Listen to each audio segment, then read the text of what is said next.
大家好，我係泳墨客李洪澤。今日想同大家分享一下咧，練習隨系詠春嗰個過程會係點樣？我想講嘅過程咧，就唔係講緊拳理上面或者嗰三套拳咧，小念頭、尋橋、標指嗱，嗰啲我已經同大家分享過啦。咁大家都應該明白，基礎係小念頭啦，跟住咧有小念頭嘅基礎先至可以打到尋橋，之後先至可以打標指。咁呢個當然係冇錯㗎啦，呢一個。咁但係我今日想同大家分享咧，就係話練習個過程咧係點樣一步一步去培養到我哋詠春，即係隨系詠春嗰個用力方法。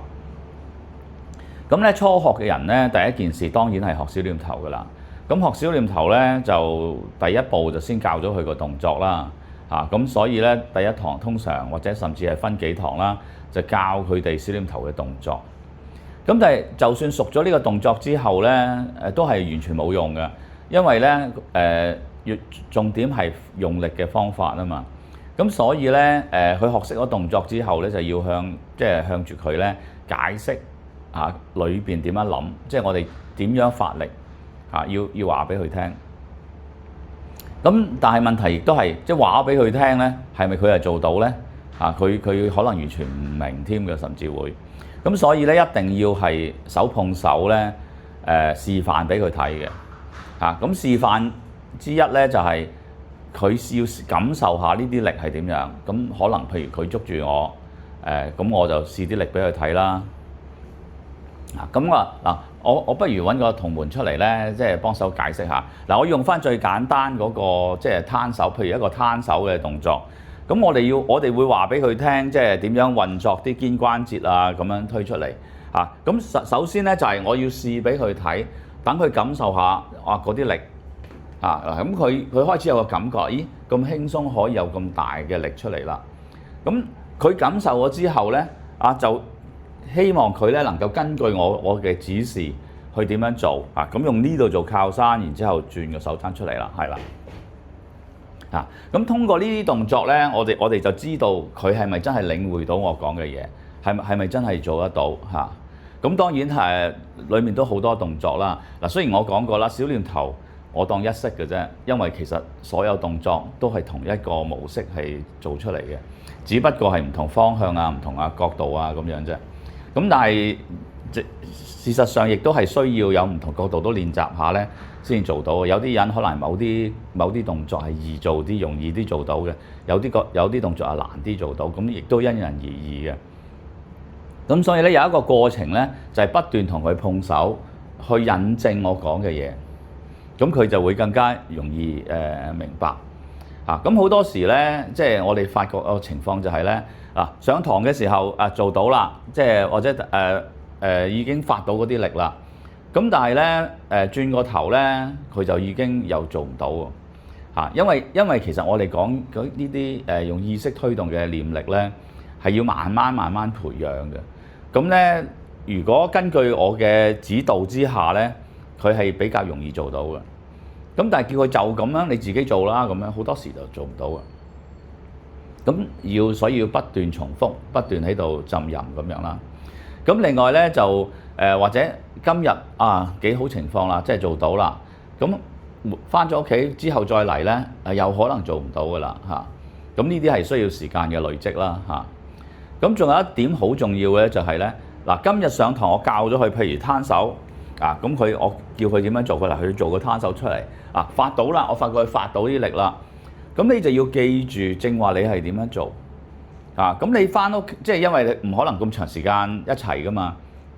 咁你返屋企，譬如自己打小念頭，打到攤手呢個時候，呢個動作嘅時候咧，你就要記住正話攤手做嘅時候，你裏邊點樣運作，要記住呢一樣嘢。咁樣所以咧，你返去打小念頭咧，都仍然係有效嘅練習。如果唔係咧，你只係做一個動作咧，就練唔到嗰個念力出嚟㗎啦。咁好啦，你返去肯咁樣做啦。咁但係其實你自己唔知嘅喎，即係你唔知道我做得啱唔啱嘅喎。因為咧你返到嚟，如果有人捉住你嘅手咧，你做得啱唔啱咧，我即時知道。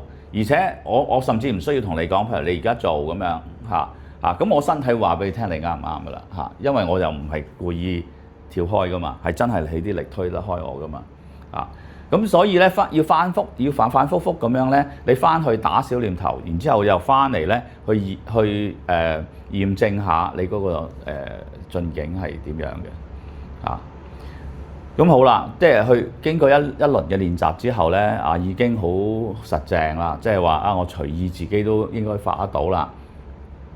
呢個其實都可能需要一啲長嘅時間嘅尤其是初期可能係要諗好多嘢，即係做一個動作咧，要諗下我準備身體個各部分係點樣。咁所以自然咧，如果你係行緊呢條路咧，你自然乖乖地一定會慢打噶啦。一快打你就咩都冇噶，其實你一定用翻你啲舊模式噶啦咁好啦，當你即係做到好好啦，即係都大部分時間都發到嗰種力啦。當然有深淺啦所以仍然係，就算呢個階段你仍然可以不斷進步嘅。咁不過咧，我另一個角度去講就係話，你靜態嘅時候可以做到呢啲力，動態嘅時候係咪一樣得咧？咁所以咧就有我哋嘅黐手啦。咁黐手咧，其實個目的咧就係去培養你喺動嘅時候有動作移動，不停係有動作嘅時候，同埋受到人干擾嘅時候，係咪仍然可以用翻我哋要求嗰個發力方法咧？咁要咁樣做到咧，先至有用啊嘛，係嘛？如果唔係你靜態先做到就冇作用啦。咁所以之後咧一個步驟咧就係黐手啦。咁我哋遲啲我會再詳細啲講黐手啦。但係我哋有一個黐手嘅練習咧，係兩個人嘅練習啦。咁做呢啲個基本動作係咁樣啦。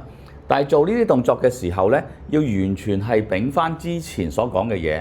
即係話我用個身體嘅重量做靠山，然之後咧就想住兩個手爭底力咁呢啲其實係裏面嘅小念頭裏面啲手法啦。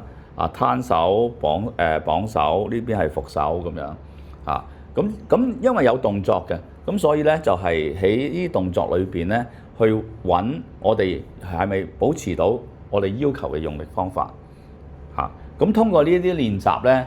就將嗰樣嘢咧由靜態咧變到動態都可以用得到。基本上咧嗰個練習進程就會係咁樣嘅。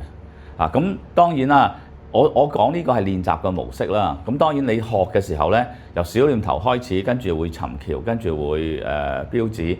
但係即係呢幾套拳不同嘅用力方法咧，最後都係會用翻呢一套咁嘅進階咧。去培養喺你身體裏邊嘅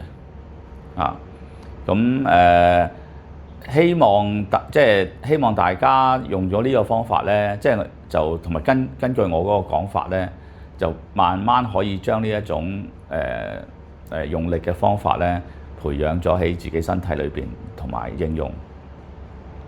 咁黐手之後咧，黐手仍然唔係搏擊嚟嘅黐手其實係一個練習嚟嘅啫。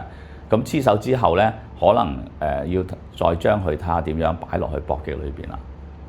好，今日想同大家分享暫時係咁多啦，多謝大家。正話我講咗我哋提議嗰個練習嘅進程係點樣啦。咁最後我想補充一樣嘢咧，就係我哋最後希望去到一個咩嘢嘅境界咧？咁樣我就想做一個或者甚至幾個比喻，我諗咁樣容易令到大家明白。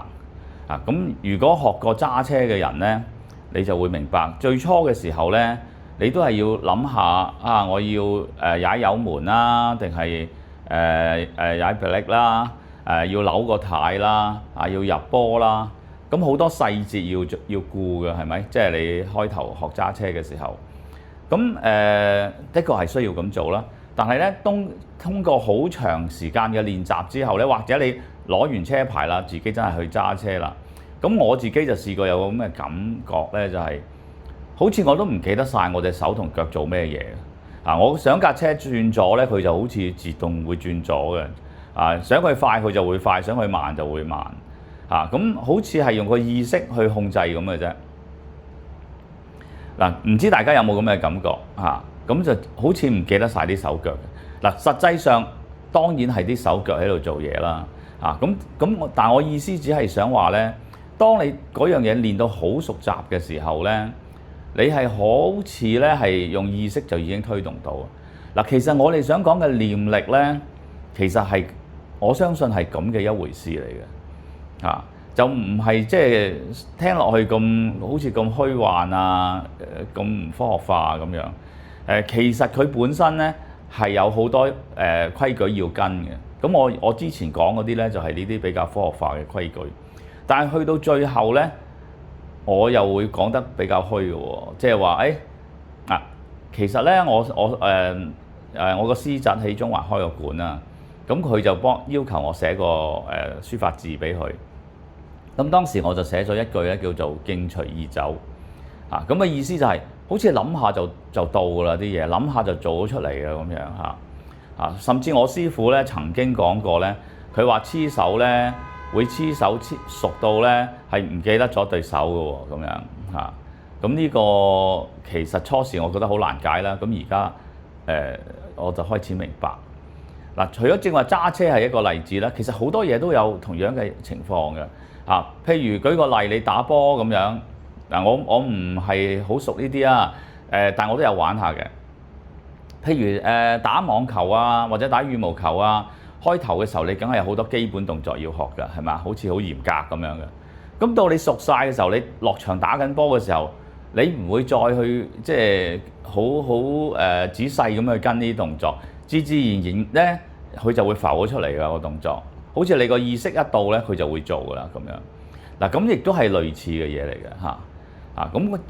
用咗咁多比喻，我只係想講咧，我哋開頭學係的確有好多原則要去跟，咁去到最後咧，其實係隨個心意出嘅啫，其實係。咁亦都係點解師傅講，即係我哋好似係要用念力去推動咁開頭唔係咁明顯，到後期咧就會越嚟越明顯啦。咁希望大家明白我想講嘅係咩嘢啦。好多謝大家。